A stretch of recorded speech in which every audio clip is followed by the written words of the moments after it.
नमस्कार, मैं हूं आलोक और आप देख रहे हैं डेली 24 भारत। आज हम बात करेंगे दिल्ली में बाढ़ की भयानक स्थिति पर।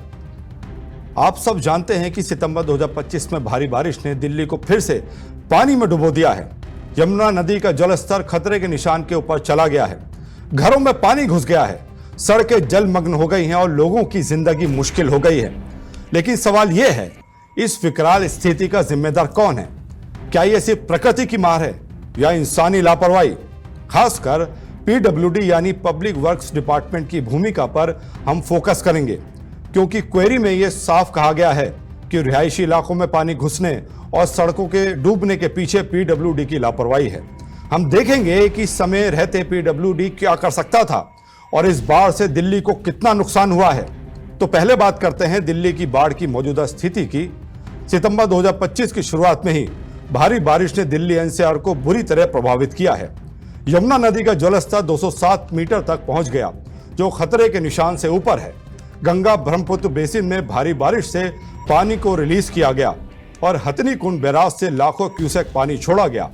इससे दिल्ली के कई इलाके जैसे आईटीओ, लोहा पुल और यमुना बाजार में पानी भर गया। गुरुग्राम और दिल्ली बॉर्डर पर ट्रैफिक जाम इतना भयानक था कि लोग घंटों फंसे रहे। घरों में पानी घुसने से हजारों लोग बेघर हो गए और स्कूल ऑफिस बंद करने पड़े। आईएमडी ने रेड अलर्ट जारी किया और डीडीएमए ने लोगों को सुरक्षित जगहों पर शिफ्ट करने की सलाह दी। यह स्थिति 2023 की बाढ़ से भी बदतर लग रही है, जब यमुना 208.66 मीटर तक पहुंची थी। अब सवाल, इस बाढ़ का जिम्मेदार कौन है? प्रकृति तो अपना काम करती है, लेकिन असली समस्या इंसानी लापरवाही है। दिल्ली की बाढ़ मुख्य रूप से यमुना और नजफगढ़ ड्रेन से आती है और इनकी जिम्मेदारी पीडब्ल्यूडी, एमसीडी और दिल्ली सरकार पर है। पीडब्ल्यूडी ड्रेनेज सिस्टम, बैराज और इन बैकमेंट्स का मेंटेनेंस देखता है, लेकिन रिपोर्ट्स कहती है कि अनप्लान्ड अर्बनाइजेशन, कंक्रीटाइजेशन और ड्रेन की सफाई न होने से समस्या बढ़ी है। सीएम रेखा गुप्ता ने खुद पीडब्ल्यूडी इंजीनियर्स को सस्पेंड किया क्योंकि मिंटो ब्रिज जैसी जगहों पर वाटर लॉगिंग हुई। आप और बीजेपी दोनों एक दूसरे पर आरोप लगा रहे हैं। आप कहती है कि बीजेपी की नेग्लिजेंस से इंफ्रास्ट्रक्चर कोलैप्स हुआ, जबकि बीजेपी कहती है कि पिछली सरकार की गलतियां हैं। लेकिन कुल मिलाकर डीडीएमए और सेंट्रल वाटर कमीशन की रिपोर्ट्स बताती है कि फ्लड मैनेजमेंट में कमी है। लोकल काउंसिलर भी कहते हैं कि सिविक नेग्लिजेंस से पॉट होल्स में पानी भरता है। खासकर पीडब्ल्यूडी की लापरवाही की बात करें, पीडब्ल्यूडी दिल्ली के ड्रेनेज नेटवर्क को मैनेज करता है। यहाँ 426 किलोमीटर नेचुरल ड्रेन्स और 3311 किलोमीटर इंजीनियर ड्रेन हैं, लेकिन 11 एजेंसियां इनकी देखभाल करती हैं, जिससे कोऑर्डिनेशन की कमी है। रिहायशी इलाकों जैसे संगम विहार में पानी घुसने का मुख्य कारण है ड्रेन्स का चोक होना। पीडब्ल्यूडी ने डीसिल्टिंग यानी कीचड़ निकालना नहीं किया।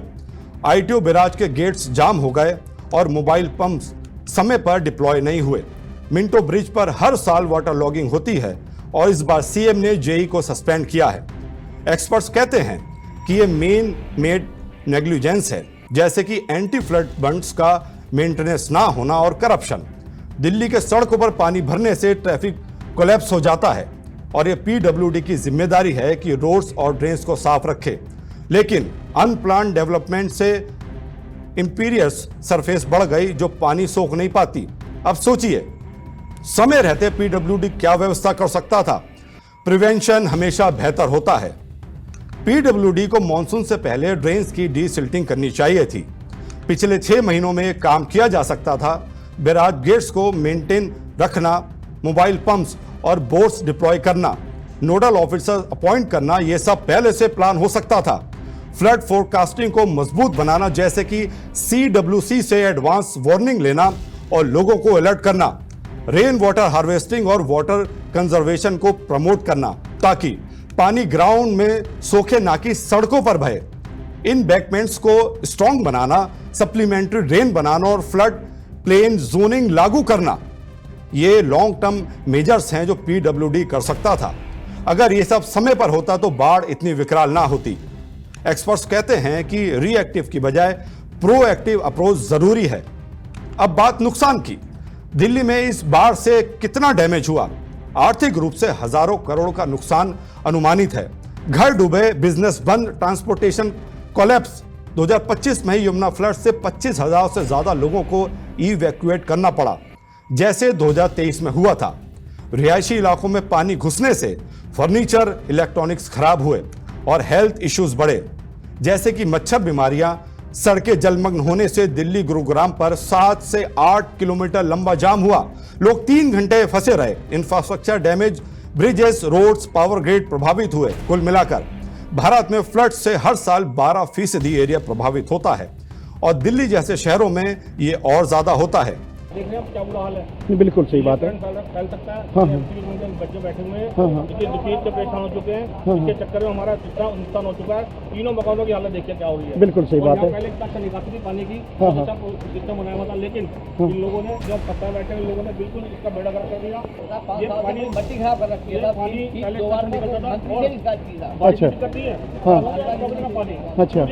पूरे एरिया का पानी यहाँ पे इकट्ठा हो रहा है गली में। ठीक है। देखिए इस हाँ। पानी को धारा को देखिए, जी जी कितनी तेज बह रही है। बिल्कुल। अब ये इसमें बिल्कुल सही कह रहे हैं आप। घरों में पानी है, बिल्कुल घरों के अंदर पानी है। ये देखिए बिल्कुल जो है आगे तक सारा जो बिल्कुल बंद पड़ा हुआ है सारा, ये घरों के अंदर पानी है बिल्कुल। ये देखिए, इसको ये सीवर मेरे ख्याल यहाँ पे है एक, यहाँ पे नहीं है ओह वाईवाश के लिए बना रखा है। जैसे वाईवाश है, कुछ नहीं है इसका, कुछ निकासी नहीं है पानी। विकास आगे निकालेंगे कुछ सोचो को क्या गमले देखिए, गाड़ी बुढ़ा बकरा कर दो चुका है। अगर पीडब्ल्यूडी ने पहले काम किया होता तो ये सब बच सकता था। दोस्तों, दिल्ली की बाढ़ कोई नई बात नहीं, लेकिन हर बार हम सीखते क्यों नहीं? जिम्मेदार पीडब्ल्यूडी है या सरकार है? Rain water management, green infra और स्ट्रिक्ट रेगुलेशन जरूरी है। इस खबर में इतना ही। अपना ख्याल रखिए और देखते रहिए डेली 24 भारत। नमस्कार।